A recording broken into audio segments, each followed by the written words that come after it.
ಎಲ್ಲ ಉಳುಮೆ ಮಾಡೋಕ್ಕೆ ಉಪಯೋಗಿಸ್ತಾ ಇದ್ದಂಥ ಹಾಗೆ ಕಾಯ್ತಾ ಇದ್ದೀರಾ? ಖಂಡಿತ ಎಲ್ರ ಗಮನ ನನ್ನ ಕಡೆ ಇದೆ ಅಂತ ಗೊತ್ತಾಯ್ತು, ಹಾಗೆ ಗಮನ ಇಟ್ಟು ಕೇಳಿ. ಹಾಯ್ ಹಲೋ ನಮಸ್ಕಾರ ಸ್ನೇಹಿತರೆ, ನನ್ನ ಮತ್ತೊಂದು ವಿಡಿಯೋಗೆ ಎಲ್ರಿಗೂ ಸ್ವಾಗತ. ಟೈಮ್ ಬಂದು 5:29 ಆಗಿದೆ. ಸೊ 5 ಗಂಟೆಗೆ ಮೀಟಪ್ ಅಂತ ಹೇಳಿದ್ದೆ. ಆಮೇಲೆ ಏನೋ ಕಾಲ್ ಮಾಡಿ ಒಂದು ಹಾಫ್ ಆನ್ ಅವರ್ ಲೇಟಾಗಿ ಹೊರಡೋಣ ಅಂತ ಹೇಳಿದ್ರು. ಸರಿ ಅಂತ ಹೇಳ್ಬಿಟ್ಟು 5:30ಗೆ ಅಂತ ಹೇಳಿದೆ. ಮತ್ತೆ ಬೆಳಗ್ಗೆ ಕಾಲ್ ಮಾಡಿಬಿಟ್ಟು ಇನ್ನೊಂದು 10 ಮಿನಿಟ್ಸ್ ಸ್ಟ್ರೆಚ್ ಮಾಡಿ ಸ್ವಲ್ಪ ಲೇಟ್ ಆಗುತ್ತೆ ಅಂದರು. ಸೊ ನಾನು 5 ಗಂಟೆಗೆ ರೆಡಿ ಇದ್ದೆ. ಒಟ್ಟಿಗೆ ರೋಡಲ್ಲಿ ನಿಂತ್ಕೊಂಡು ಕಾಯೋದ್ರ ಬದಲು ಆರಾಮಾಗಿ ಮನೆಯಲ್ಲಿಂದ ಆರಾಮಾಗಿ ಎದ್ದು ಬರೋಣ ಅಂತ ಮನೇಲೇ ಉಳ್ಕೊಬಿಟ್ಟೆ. ನಾವಿವತ್ತು ಎಲ್ಲಿ ಹೋಗ್ತಾ ಇದ್ದೀವಿ, ಏನು ಕತೆ ಅಂತ ಬನ್ನಿ ಬಾಯ್ಸಿಗೆ ಸಿಕ್ಕಿದ್ಮೇಲೆ ಹೇಳ್ತೀನಿ.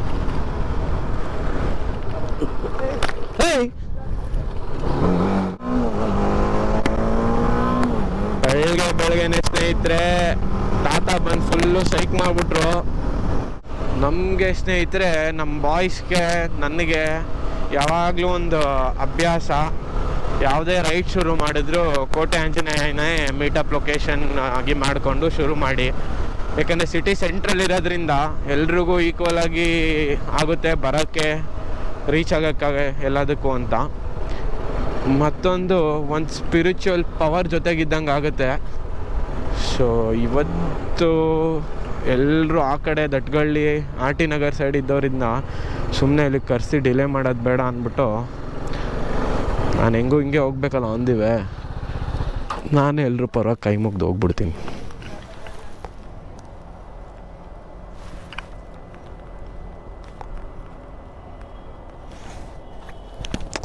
ಜೈ ಬಜರಂಗಬಲಿ, ಜೈ ಶ್ರೀರಾಮ್.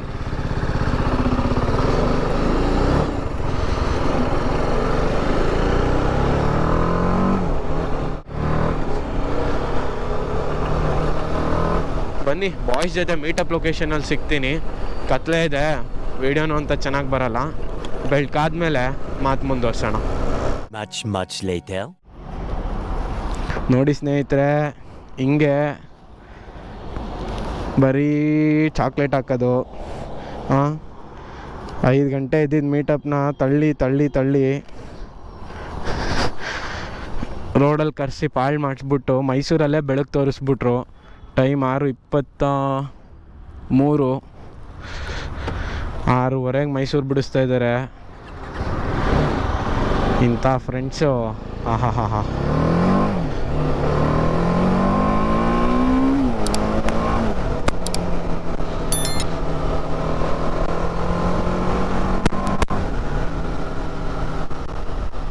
ಸೊ ಇವಾಗ ನಾವು ಹೋಗ್ತಾ ಇರೋ ಪ್ಲೇಸ್ ಯಾವುದು ಅಂತ ರಿವೀಲ್ ಮಾಡ್ತೀನಿ. ಸೊ ಸ್ನೇಹಿತರೆ, ಇವತ್ತು ನಾವು ಸೆಲೆಕ್ಟ್ ಮಾಡ್ಕೊಂಡಿರೋ ಜಾಗ ಮಂಗಳೂರು. ಏನಕ್ಕೆ ಅಂತಂದರೆ, ಹಿಂಗೆ ಶುಕ್ರವಾರ ಸಂಜೆ ಮಾತಾಡ್ತಾ ಇದ್ವಿ. ನಂದೊಬ್ಬರು ಫ್ರೆಂಡ್ ಕಾಲ್ ಮಾಡಿದರು ಮಂಗಳೂರಿಂದ. ನಾನು ಅವಾಗ ಅವ್ರಿಗೆ ಸುಮ್ಮನೆ ಹೇಳಿದೆ, ಕೋಲ ಕಂಬಳ ಆ ಥರ ಏನಾದ್ರು ನಡೀತಾ ಇದ್ದರೆ ಹೇಳು ಗುರು, ಬರ್ತೀವಿ ನೋಡ್ತೀವಿ ನಾವು. ಅಲ್ಲಿ ಲೋಕಲ್ ವೈಬ್ಸು, ಅಲ್ಲಿ ಫೆಸ್ಟಿವಿಟೀಸ್ ಎಲ್ಲ ಹೆಂಗಿರುತ್ತೆ ಅಂತ. ಸಡನ್ನಾಗಿ ಅವರು ಒಂದು ಪೋಸ್ಟರ್ ಕಳಿಸಿದ್ರು, ವೀರ ಕಂಬಳ ಅಂತ ಹೇಳ್ಬಿಟ್ಟು ಒಂದು ಮೂವಿನೂ ಮಾಡಿದ್ದಾರೆ. ಅವರು ಕಂಬಳಗಳನ್ನ ನಡೆಸ್ತಾ ಇದ್ದಾರೆ. ಸೊ ಸುಮಾರು ಸ್ನೇಹಿತರೆ ಡಿಸೆಂಬರಲ್ಲೇ ಶುರು ಆಗಿಬಿಟ್ಟಿದೆ. ನಮಗೆ ಗೊತ್ತಿಲ್ಲ, ಎವ್ರಿ ಸ್ಯಾಟರ್ಡೆ ಅಲ್ಲಿ ಕಂಬಳ ನಡೆಯುತ್ತಂತೆ. ಶನಿವಾರ ಸಂಜೆ ಅಥವಾ ರಾತ್ರಿ ಹಂಗೆ ಸ್ಟಾರ್ಟ್ ಆಗಿ ಭಾನುವಾರ ಮಧ್ಯಾಹ್ನವರೆಗೂ ಇರುತ್ತಂತೆ ಕಂಬಳ. ಅದಕ್ಕೆ ಸಡನ್ನಾಗಿ ಅವರು ಹಿಂಗೆ ಬಂಟ್ವಾಳಲ್ಲಿದೆ, ಬರೋದಾದರೆ ಬಂದ್ಬಿಡು ಅಂತ ಹೇಳಿದ್ರು. ಅದಕ್ಕೆ ಸಡನ್ನಾಗಿ ಪ್ಲ್ಯಾನ್ ಮಾಡ್ಕೊಂಡ್ವಿ. ಇಲ್ಲಾಂದ್ರೆ ಗ್ರೂಪ್ ರೈಡ್ ಫುಲ್ ಆರ್ಗನೈಸ್ ಮಾಡ್ಕೊಂಡು, ನಮ್ಮದೇ ಗ್ರೂಪ್ ಇದೆಯಲ್ಲ ಗೋನೋಮ್ಯಾಟ್ಸ್ ಅಂತ, ಆ ಗ್ರೂಪಲ್ಲಿ ಆರ್ಗನೈಸ್ ಮಾಡ್ಕೊಂಡು ಹೋಗ್ಬೋದಿತ್ತು. ಸಡನ್ನಾಗಿ ಪ್ಲ್ಯಾನ್ ಆಗಿದ್ದರಿಂದ ಗ್ರೂಪಲ್ಲಿ ಹಾಕಿದ್ವಿ. ಒಂದು 5 ಜನ ಜಾಯಿನ್ ಆಗಿದ್ದಾರೆ ಇವಾಗ. ಸರಿ ಕಂಬಳ ನೋಡಿಕೊಂಡು ಹಂಗೆ ಏನಕ್ಕೆ ವಾಪಸ್ ಬರೋದು ಅಂದ್ಬಿಟ್ಟು ಗುತು ಮನೆ ಅಂತ ಇದೆ. ಎಕ್ಸಾಕ್ಟಾಗಿ ಹೇಳ್ಬೇಕಂದ್ರೆ ನಿಮಗೆ ಆ ಕಾಂತಾರ ಮೂವಿಲಿ ರಾಜನ ಮನೆ ಇದೆ ಅಲ್ವಾ, ಸೊ ಅದೇ ಮನೆ ಗುತ್ತು ಮನೆ ಅಂದ್ಬಿಟ್ಟು. ಬಂಟ್ವಾಳದಿಂದ ಅದೊಂದು 30 ಕಿಲೋಮೀಟ್ರು 24 ಕಿಲೋಮೀಟ್ರಲ್ಲೂ ಇದೆ. ಹೆಂಗೂ ಕಂಬಳ ಸ್ಟಾರ್ಟ್ ಆಗೋದು ಸಂಜೆ ಅಲ್ವಾ, ಅದಕ್ಕೆ ಫಸ್ಟು ಗುತ್ತು ಮನೆ ಹೋಗಿ ನೋಡಿಕೊಂಡು ಅಲ್ಲಿಂದ ತಣ್ಣೀರು ಬಾವಿ ಅಥವಾ ಯಾವ್ದಾದ್ರು ಉಳ್ಳಾಲ ಬೀಚ್ಗೆ, ಯಾಕಂದರೆ ಆಚೆ ಹೋಗೋಕ್ಕಾಗಲ್ಲ ಜಾಸ್ತಿ, ನಾವು ರಿಟರ್ನ್ ಬಂಟ್ವಾಳಕ್ಕೆ ಬರಬೇಕು ಕಂಬಳ ನೋಡೋಕ್ಕೆ ರಾತ್ರಿ. ಅದಕ್ಕೆ ತಣ್ಣೀರು ಬಾವಿ ಏನಾದರೂ ನೋಡಿಕೊಂಡು ಅಲ್ಲಿ ಆಟ ಆಡ್ಕೊಂಡು ಸ್ವಲ್ಪ ಹೊತ್ತು, ಆಮೇಲೆಲ್ಲ ಈವ್ನಿಂಗ್ ಹಂಗೆ ಫ್ರೆಶ್ ಅಪ್ ಆಗಿಬಿಟ್ಟು ಒಂದು 6:37 ಹಂಗೆ ಕಂಬಳ ನೋಡೋಕೆ ಹೋಗೋಣ ಅಂತ ಪ್ಲ್ಯಾನು. ನೋಡಿದ್ರೆ ಇವರು ಇಲ್ಲೇ 7 ಗಂಟೆ ಮಾಡಿಬಿಟ್ರು. ಇನ್ನೇನು ನಾವು ಬೀಳ್ಕೆರೆ ಹೋಗಿ ಕ್ರಾಸ್ ಆಗೋಷ್ಟಲ್ಲಿ 7 ಗಂಟೆ. ಇಲ್ಲಿಂದ ಟಿಫನ್ ಅಂತ ನಿಲ್ಲಿಸ್ಕೊಂಡು 5.5 to 6 hours ಬೇಕು ಮಂಗಳೂರು.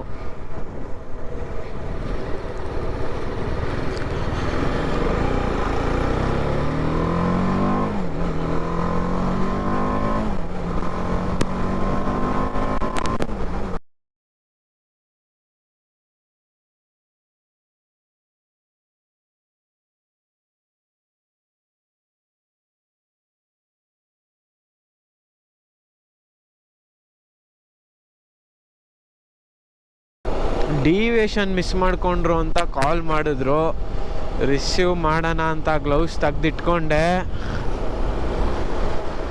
ಎಲ್ಲೋ ಬಿದ್ದೋಯ್ತು ಸ್ನೇಹಿತರೆ.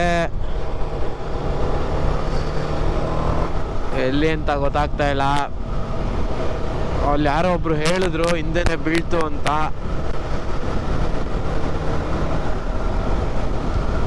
ಲಾಸ್ಟ್ ಟೈಮ್ ಹಿಂಗೆ ಗೋವಾಗೆ ಹೋಗಿ ಬರ್ಬೇಕಾದ್ರೂ ಸೇಮ್ ಆಯಿತು.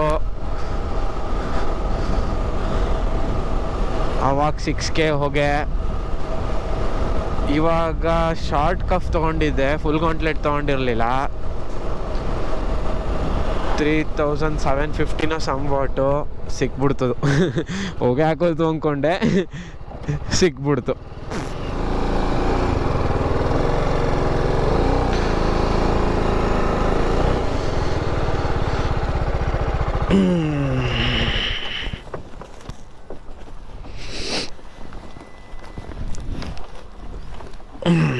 ಬೆಳಗ್ಗೆಯಿಂದ ಬರೀ ಡಿಲೇ ಆಗ್ತಾನೇ ಇದೆ. ಬಾಯ್ಸಿಗೆ ಮುಂದೆ ಹೋಗಿರೋಕೆ ಹೇಳಿದೆ.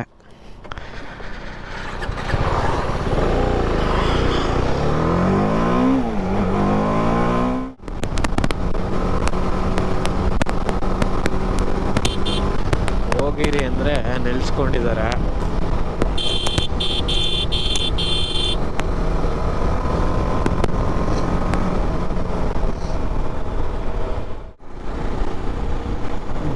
ಕುಶಾಲನಗರ ಎಂಟ್ರಾಗಿದ್ದೀವಿ ಸ್ನೇಹಿತರೆ. ಹುಡುಗರಿಗೆಲ್ಲ ಕೈಯೆಲ್ಲ ಫುಲ್ ಚಿಲ್ ಆಗಿಬಿಟ್ಟೈತಂತೆ. ಮಡ್ಚಕ್ಕೆ ಆಯ್ತಾ ಗುರು, ಮೊದಲೊಂದು ಸ್ಟಾಪ್ ಹಾಕು ಅಂತ ಹೇಳ್ತಾವ್ರೆ.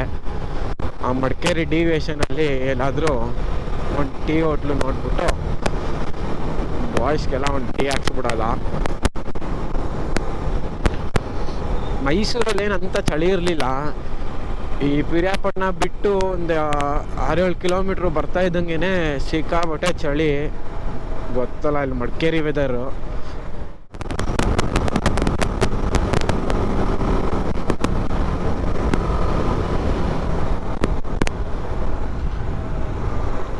ಯಾವುದೋ ದ ನ್ಯೂ ವ್ಯೂ ಅಂತ ಇದೆ, ಚೆನ್ನಾಗಿದೆ, ಅಲ್ಲೇ ಹಾಕೋಣ.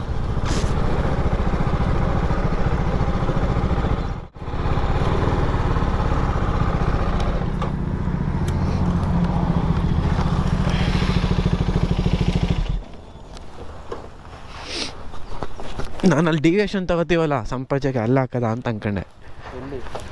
ಮುಂದೆ ಲೆಫ್ಟು ಡೌನ್ ಇಳಿತೀವಿ ನೋಡು, ಪೆಟ್ರೋಲ್ ಬಂಕ್ ಪಕ್ಕ. ಏನಿನ್ನೊಂದು 7 ಗಂಟೆ ಆಯ್ತಾಯ್ತು ಬಿಡು, ಹೆಂಗೋ ನಿಲ್ಸಿದ್ವಲ್ಲ ಬಿಡು.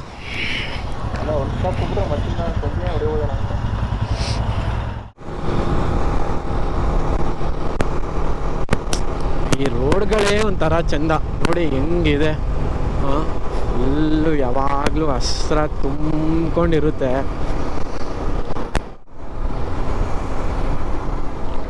ಈ ಕಾರ್ನರ್ಸ್ಗಳು, ದೊಡ್ಡ ದೊಡ್ಡ ಮರಗಳು, ಥರ ಹೆವೆನ್ಲಿ ಫೀಲ್ಸು ಮಡಿಕೇರಿಯಲ್ಲಿ ಗಾಡಿ ಓಡ್ಸಕ್ಕಂತೂ.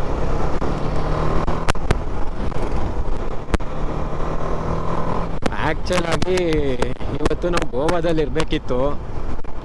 ಮೋಟೋಸೋಲ್ ಇವೆಂಟ್ಗೆ. TVS ಅವ್ರದ್ದು ಮೋಟೋಸೋಲ್ ಇವೆಂಟ್ ನಡೀತಾ ಇದೆಯಲ್ಲ, ಅದರಲ್ಲಿ ಏನು ಮಾಡೋದು, ಕಂಪ್ನಿ ಕಮಿಟ್ಮೆಂಟ್ಸು, ಬಡವ್ರ ಮಕ್ಕಳು ದುಡಿದೆ ಯಾವ ಕನಸುಗಳನ್ನೂ ಕಾಣೋಕ್ಕಾಗಲ್ಲ. ಕ್ಯಾನ್ಸಲ್ ಮಾಡ್ಕೊಂಡ್ವಿ ಹೋಗೋದನ್ನ. 2ನೇ ತಾರೀಕು ಹೊರಟು ಸುಬ್ರಹ್ಮಣ್ಯ ಅಥವಾ ಧರ್ಮಸ್ಥಳ ನೋಡ್ಕೊಂಡು ಹೋಗೋಣ ಅಂತ ಒಂದು ಪ್ಲ್ಯಾನ್ ಇತ್ತು. ಇಲ್ಲ ಅಂದರೆ ಸೀದಾ ಗೋಕರ್ಣ ಹೋಗ್ಬಿಡೋದ ಅಂತ ಅಂದ್ಕೊಂಡ್ವಿ. ಗೋಕರ್ಣ ಅಲ್ಲ, ಸಾರಿ, ಸೀದಾ ಮುರುಡೇಶ್ವರ ಹೋಗಿ ಕುಮಟಾ ಯಾಣ ಕೇವ್ಸ್ ನೋಡಿಕೊಂಡು ಒಂದು ನೈಟ್ 2ನೇ ತಾರೀಕು ನೈಟ್ ಗೋವಾಗ ರೀಚ್ ಆಗಿಬಿಟ್ಟು 3-4 ಆ್ಯಕ್ಚುಲಾಗಿ ಇವೆಂಟ್ ಇದ್ದಿದ್ದು, ಶುಕ್ರವಾರ ಶನಿವಾರ. ಸೊ 2 ದಿನ ಇವೆಂಟ್ ಮುಗಿಸ್ಕೊಂಡು ಸಂಡೇ ಒಂದು ಆಫ್ಟರ್ನೂನ್ವರೆಗೂ ಅಲ್ಲೇ ಟೈಮ್ ಸ್ಪೆಂಡ್ ಮಾಡಿಬಿಟ್ಟು ಆಫ್ಟರ್ನೂನ್ ಮೇಲೆ ಬಂದ್ಬಿಡೋಣ ಅಂತ ಪ್ಲ್ಯಾನ್ ಇತ್ತು. ಈ ಸಲ ಅನ್ಎಕ್ಸ್ಪ್ಲೋರ್ಡ್ ಗೋವಾ, ಈ ಸೌತ್ ಗೋವಾದಲ್ಲೆಲ್ಲ ಸುಮಾರು ಫಾಲ್ಸ್ ಎಲ್ಲ ಆಗ್ತಾಯಿದ್ರಲ್ಲ ಇನ್ಸ್ಟಾಗ್ರಾಮಲ್ಲಿ, ಅದನ್ನು ನೋಡೋಣ ಅಂತ ಪ್ಲ್ಯಾನ್ ಮಾಡಿದ್ವಿ. ಯಾಕಂದ್ರೆ ರೈಡರ್ ಮ್ಯಾನಿಯಾ ಹೋದಾಗಲೂ ನಾರ್ಮಲಾಗಿ ಇಲ್ಲೇ ಬಾಗ, ಕಲ್ಲಂಗಂಟೆ ಅಲ್ಲೇ ಟೈಮ್ ಸ್ಪೆಂಡ್ ಮಾಡಿಬಿಟ್ವಿ. ಅದ್ರ ಮುಂಚೆ ಏಪ್ರಿಲಲ್ಲಿ ಹೋದಾಗಲೂ ಹಂಗೇ ಫುಲ್ ಪಾರ್ಟಿ ಪಬ್ಬು ಅಂತಲೇ ಕಳ್ಬಿಟ್ವಿ. ಅದಕ್ಕೆ ಈ ಸಲ ಡಿಫ್ರೆಂಟಾಗಿ ಪ್ಲ್ಯಾನ್ ಮಾಡೋಣ ಅಂತ ಪ್ಲ್ಯಾನ್ ಮಾಡಿದ್ವಿ. ಕೊನೆಗೆ ಇಯರ್ ಎಂಡ್ ಇರೋದ್ರಿಂದ ಏನೂ ಮಾಡೋಕ್ಕಾಗಲಿಲ್ಲ.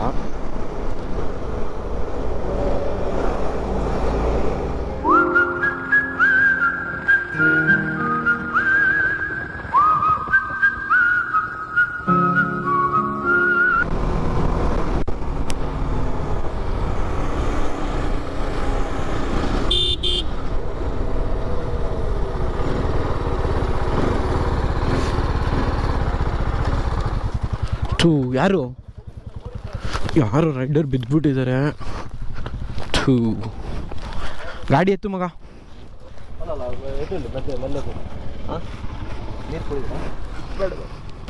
ಆರಾಮ್ಸೆ ಹೆಲ್ಮೆಟ್ ತೆಗೀರಿ ಫಸ್ಟು. ಸ್ವಲ್ಪ ಬ್ರೀತ್ ಮಾಡಿ ಹೆಲ್ಮೆಟ್ ತೆಗೀರಿ ಆರಾಮ್ಸೆ. ಒಂದು ನಿಮಿಷ ಇಟ್ಕೊಳ್ಳಿ. ಆರಾಮಾಗಿ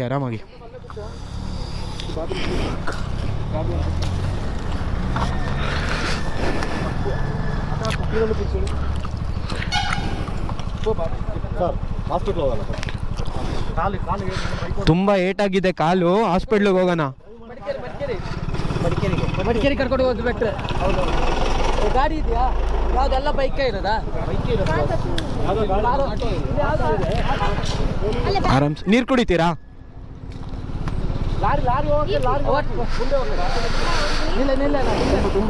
ಇಲ್ಲ ಅದು ತುಂಬಾ ಡೀಪಾಗಿ ಆಗಿದೆ. ಬೇಡ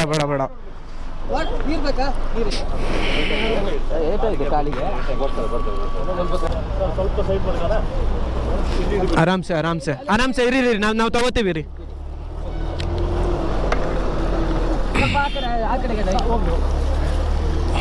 ಒಬ್ಬರೇ ಇದ್ದಿದ್ದ ಗಾಡಿಯಲ್ಲಿ?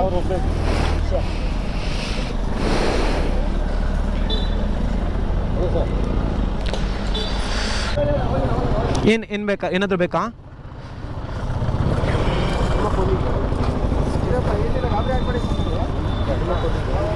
ಒಬ್ರೆ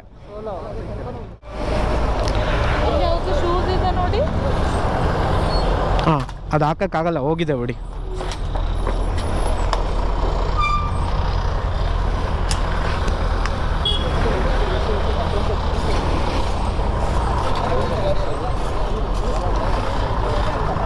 ಹಲೋ,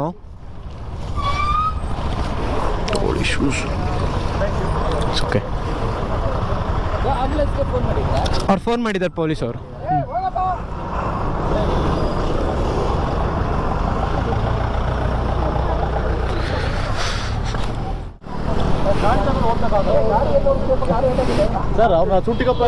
ಸರ್ ಗಾಡಿ ಓಡಿಸೋ ಪರಿಸ್ಥಿತಿಯಲ್ಲಿಲ್ಲ, ಬೆಂಡ್ ಆಗ್ಬಿಟ್ಟಿದೆ ಫುಲ್ಲು. ನಮ್ಮ ಜೀಪಲ್ಲಿ ಹತ್ತಿರ ಹಾಸ್ಪಿಟ್ಲಿಗೆ ಬಿಡ್ತೀವಿ. ನೀವು ಯಾವ ಏರಿಯಾ? ಮಂಗಳೂರಾ?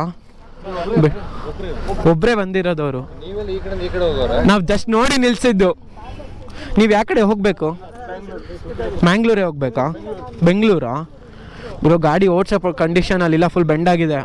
ಇಲ್ಲಿ ಉಂಟು, ನಾನಲ್ಲಿ ಬರ್ತಿದ್ದೇನೆ ಆರಾಮದಲ್ಲಿ. ಲಾರಿ ಬ್ರೇಕ್ಸ್ ಹಾಕಿ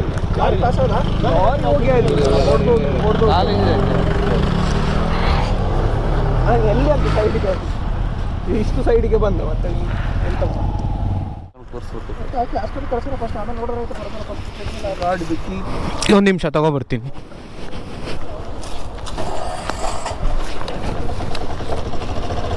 ಬ್ಯಾಗು ತಗೊಬಿಡು ಗುರು.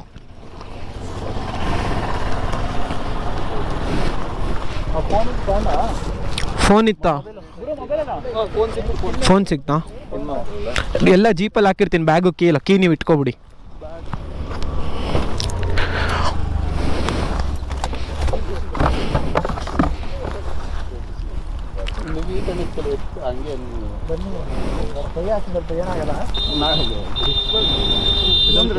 ಒಂದು ನಿಮಿಷ, ಅವ್ರು ಎದೊಳಕ್ಕಾದ್ರೆ ಟ್ರೈ ಮಾಡಲಿ.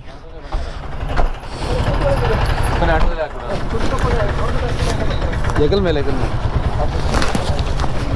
ನೀವು ಲಾರಿಯವರು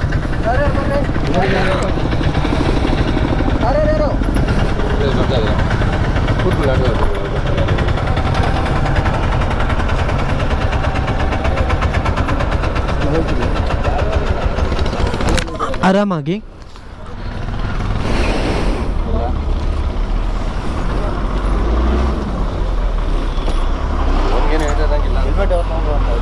ಹೆಲ್ಮೆಟ್ ಇದ್ರಲ್ಲಿ ಹಾಕಿದ್ದೀನಿ ಜೀಪಲ್ಲಿ.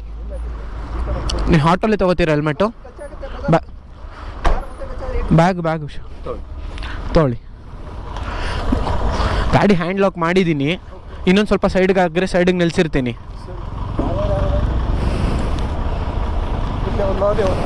ಹಾಂ ಹೌದು, ಲಾರಿಯವರು. ಯಾರಪ್ಪ ಲಾರಿಯವರು?